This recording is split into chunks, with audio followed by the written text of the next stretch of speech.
Good afternoon, everybody, and welcome to Heartland Farm for today's special Memorial Day edition of the Toy and the Real McCoy. First, I want to start out by saying first that I share with a lot of you I'm very proud to be an American. And second of all, a little history on Memorial Day. It was started out as Decoration Day in 1868. This day is to honor and remember those that gave their life in defense and protection of our nation. So those that are lost. This day differs from Veterans Day and Armed Services Day. It was officially named a Memorial Day and made a national holiday in 1968 by an act of Congress. So it is considered a federal holiday honoring those that gave their lives. 116,516 in World War I, 405,399 in World War II, 36,516 people lost their lives in the Korean War, 58,479 in the defense of freedom in the Vietnam War, and in the Afghani-Iraqi War, another 5,491 brave souls.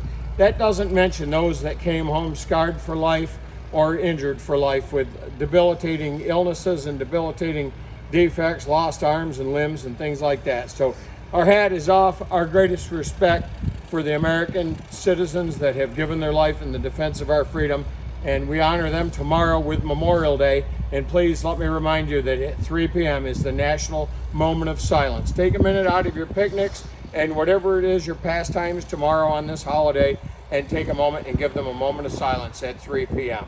So for this week's Toy and the Real McCoy, we're going to do something a little different this week. This was a suggestion.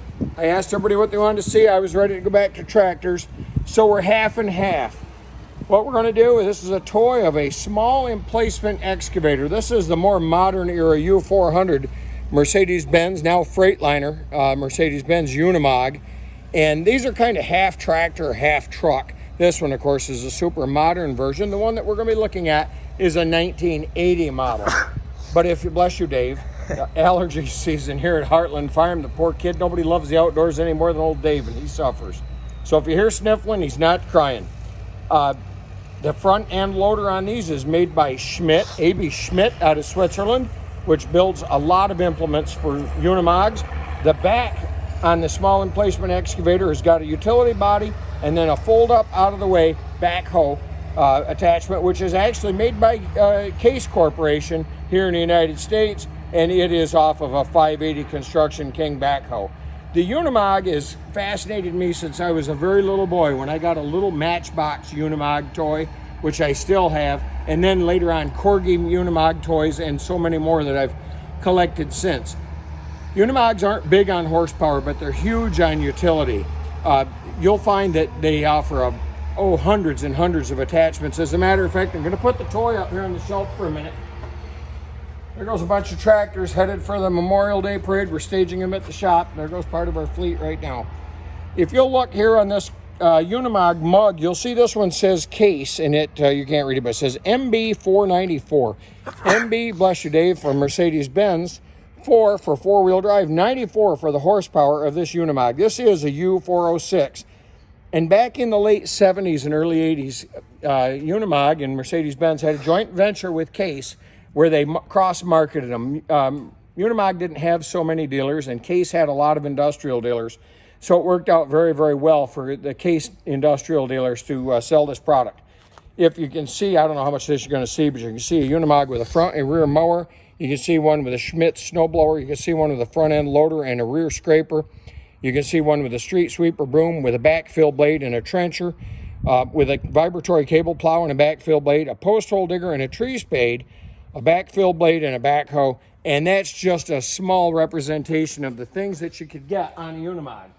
I had a very, very good friend, Bryce Baker, who worked for International Harvester and then went on to work for Case Power and Equipment down in Latham. And he was in charge of a special project with Mercedes-Benz Unimogs on the cross deal there, the crossover between Case and Unimog. And he was in charge of making sure that the product was prepped and ready to go to the 1980 Winter Olympics in Lake Placid, New York, where there was a fleet of Unimogs that were pushed into service.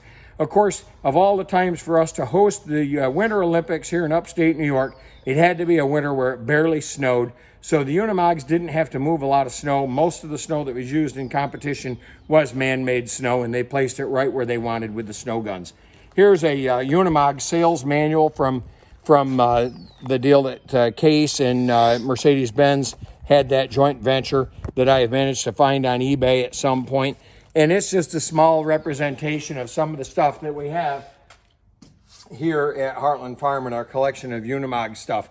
I especially love Unimogs because the first tractor dealership I worked at was West Mountain Sales here in Glens Falls, New York, the neighboring town, and they were a Unimog dealer. So I had the fun of moving and playing with some Unimogs. I even got to deliver one day. It was quite an experience for a young kid.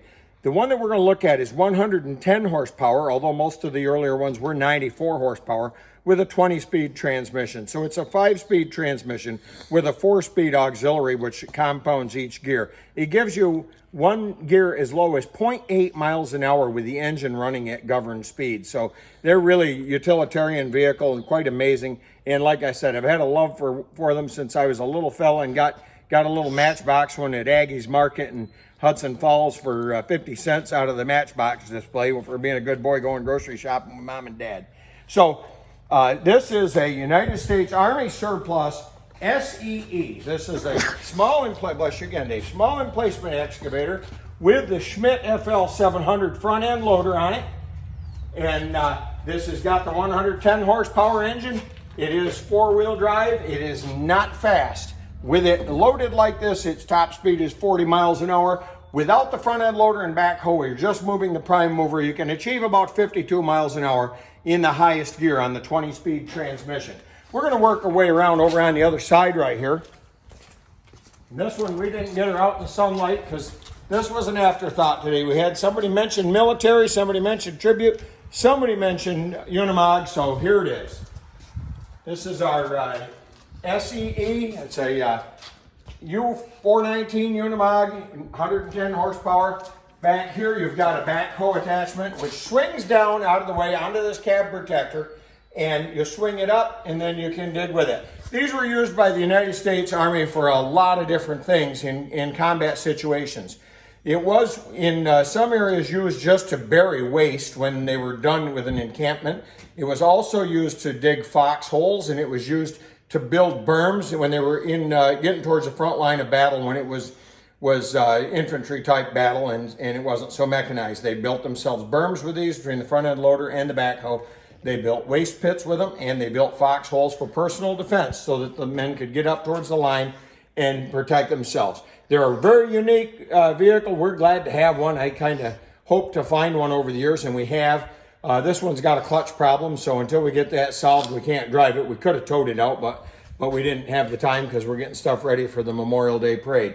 So there you have it, a small emplacement excavator with a case backhoe, a Schmidt front end loader. I have to tell you that they also have attachments for use on these SEEs. There's a sandbag filling attachment, there's hydraulic chainsaws, there's hydraulic jackhammers, all kinds of things that can be used in a combat situation when it's used by our armed services. So that's it. I got my Unimog hat on today. I wasn't planning on doing this vehicle, but we pulled her together kind of quick. We hope you all have a great Memorial Day weekend. We certainly hope that you know the reason for this holiday, and that's why I want to share a little of its history with you. And please take a moment tomorrow at 3 p.m. Take a moment of silence for those that have given our life for the freedoms that we enjoy. And while we're on that topic, let's make sure that we don't get them taken away from us. God bless you all. Have a good week upcoming, and thanks for sharing your time on the Toy and the Real McCoy. Whoops, 2 more things. Please share our story. You can watch it on YouTube, Tractor Tim and the Toys. And we forgot the drawing this week, so we'll draw 2 next week. Sorry about that, so we'll make sure we have a double drawing next week. We'll be on time, I hope, next week at 3 o'clock, and we will be bringing you a tractor on the Toy and the Real McCoy. So thanks again, and have a great week.